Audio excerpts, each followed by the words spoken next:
Welcome back to my channel. আশা করি সকলে ভালো আছো, সুস্থ আছো। আর যারা আমার চ্যানেলে নতুন ভিডিওটি দেখছো তোমাদেরকে জানাই আমার চ্যানেলটিকে অবশ্যই সাবস্ক্রাইব করে পাশে থাকা বেল আইকনটি প্রেস করে, যাতে এমন ভালো ভালো ভিডিও সবার প্রথমে তোমাদের কাছে পৌঁছে যায়। তো চলো আজকের ভিডিওটি স্কিপ না করে পুরো দেখো আজকে মা লক্ষ্মীকে 8 পৌড়ে করে একটি বেনারসি শাড়ি পরাবো। তো দেখো প্রথমে শাড়িটাকে ভালো করে কুচি করে একটি সেফটি পিন দিয়ে আটকে নিয়েছি। এবার শাড়িটিকে মায়ের কোমরে ভালো করে আটকে নেব। দেখো বন্ধুরা, তোমরা যারা যারা মাকে শাড়ি পরাতে চাও, পিতলের মায়ের বিগ্রহ থাকলে, তো সকলে অবশ্যই আগে শাড়িটিকে কুচি করে সেই কুচিটি একটি পিন দিয়ে আটকে নেবে। তো দেখবে তারপরে শাড়িটি পরাতে খুবই সহজ এবং সুন্দরভাবে তোমরা পরাতে পারবে। তো দেখো আমি কুচিটি আটকে নিয়ে মায়ের কোমরে আটকে দিলাম। এরপরে 8 পৌড়ে করে পরাবো, যেহেতু তার জন্য আমি প্রথমে শাড়ির আঁচলটিকে মায়ের কোমরের সাথে এক সাইডে পিন করে আটকে দিচ্ছি। এবার ধীরে ধীরে কুচি করে মায়ের বুক আঁচলটিকে সুন্দর করে সেট করে দেব। তোমরা অবশ্যই সকলে জানো 8 পৌড়ে শাড়ি পরানোর ক্ষেত্রে বুকের আঁচলটা সবথেকে সুন্দর করে করতে হয়, না হলে 8 পৌড়ে শাড়ি পরানোটা ভালো লাগে না।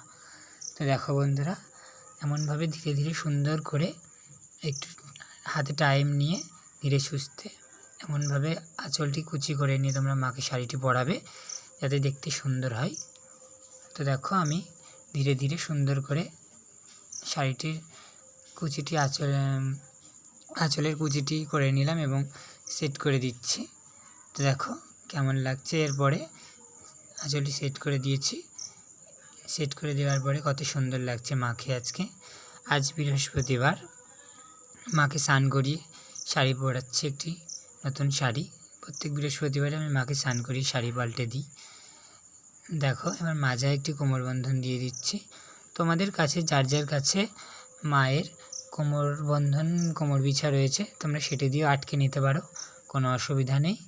এমন সেম কালারের কাপড়ের টুকরো থাকলে সেটা দিয়েও আটকে নিতে পারো, দেখতে সুন্দর লাগবে। তো দেখো বন্ধুরা, সুন্দর করে এবার শাড়িটিকে আমি ধীরে ধীরে মাকে পরিয়ে দিচ্ছি। কেমন হচ্ছে তোমরা অবশ্যই কমেন্ট করে জানিও। তো দেখো হয়ে গেছে প্রায় শাড়িটি পরানো। খুবই সহজ পদ্ধতি, 8 পৌড়ে করে মা লক্ষ্মীকে পরালে খুবই সুন্দরও লাগে। তো দেখো এবার আঁচলটি মায়ের হাতের সাথে সেট করে দেবো, 8 পৌড়ে করে যেহেতু পরাচ্ছি। তো দেখো সুন্দর করে কুচিটি করে নিয়ে মায়ের শাড়িটি এবার হাতের আঁচলের সাথে একটি পিনের সাহায্যে আটকে দেব। দেখো কত সুন্দর লাগছে আজকে মাকে, রাজরাজেশ্বরী মা লক্ষ্মী। দেখো বন্ধুরা মায়ের মুখটা আর তোমাদের বাড়ির মায়ের মুখটা দেখো, কোনো ডিফারেন্ট তফাৎ বুঝতে পারবে না, দেখে মায়ের মতোই লাগছে। তো দেখো কেমন হয়েছে তোমরা অবশ্যই কমেন্ট করে জানিও, আশা করি তোমাদের ভালো লাগবে। তো দেখো বন্ধুরা, ফাইনাল লুকটা এবার তোমাদের সাথে শেয়ার করব। দেখো সুন্দর করে পরিয়ে দিয়েছি। তো দেখো কত সুন্দর মিষ্টি লাগছে মায়ের মুখটি আজ বৃহস্পতিবার। দেখো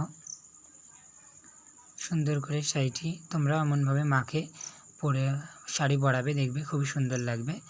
এমন নতুন নতুন ভিডিও আমি আমার ফোনে আপলোড করি। তোমরা যারা আমার চ্যানেলে নতুন, অবশ্যই তোমাদের কাছে রিকোয়েস্ট থাকলো আমার চ্যানেলটিকে সাবস্ক্রাইব করে পাশে থাকা বেল আইকনটি প্রেস করো, যাতে এমন নতুন নতুন ভালো ভিডিও আমি তোমাদের জন্য আনতে পারি। তো দেখো কত সুন্দর লাগছে মাকে। যার যার গৃহে মা লক্ষ্মী রয়েছে পিতলে, অবশ্যই আমাকে কমেন্ট করে জানিও তোমরা কেমনভাবে মাকে সাজাও। তো ফাইনাল লুকটা একটু দেখো। পুজো হয়ে গেছে মায়ের, পুজোর পরে মায়ের রূপটি দেখো, গহনা দিয়ে মাকে শৃঙ্গার করা হয়েছে, ফুল দিয়ে শৃঙ্গার করা হয়েছে, কত সুন্দর লাগছে। দেখো বন্ধুরা, আশা করি তোমাদের ভিডিওটি ভালো লেগেছে। ভালো লেগে থাকলে একটি লাইক করো, বেশি বেশি করে সকলে ভিডিওটি শেয়ার করো, এবং চ্যানেলে নতুন হয়ে থাকলে অবশ্যই চ্যানেলটিকে সাবস্ক্রাইব করতে ভুলো না। তো চলো দেখা হচ্ছে এমন একটি ভালো ভিডিও।